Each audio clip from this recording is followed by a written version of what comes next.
comment s'est passée la réalisation? Est-ce que vous avez eu des contraintes, ou est-ce que vous aviez carte blanche? Alors oui, c'était un peu cadré quand même, hein. On ne fait pas ce qu'on veut, on tourne en prison, et en prison qui est aussi un hôpital.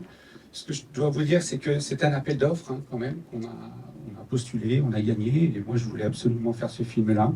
Ça résonnait aussi dans ma vie personnelle à ce moment-là, puisque j'accompagnais, pendant que j'ai fait le film, j'ai accompagné mon père, qui est décédé à la fin du film d'ailleurs. Donc c'était aussi un lien avec ces personnes âgées. Et c'est un film très important pour moi, qui m'a appris beaucoup aussi sur le pardon, sur le droit à l'oubli. Ensuite, c'était un appel d'offres où j'avais... la commande, c'était 6 minutes. Ah oui. Donc moi, j'ai dit oui, bien sûr. Alors, on va peut-être faire 12 minutes. Et puis finalement, j'ai fait un peu comme ma collègue tout à l'heure. On a fait le montage et j'ai pas réussi à couper. Parce que très rapidement, je me suis rendu compte qu'il fallait du temps pour comprendre cette problématique. Il y avait des silences aussi à faire, à montrer, des attitudes. C'était pas qu'un enchaînement d'interviews, même si ici c'était assez dense. Et puis finalement, on arrivait à 40 minutes.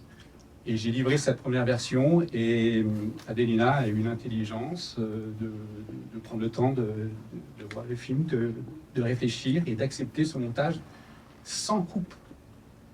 C'est-à-dire qu'en version 2, c'était validé.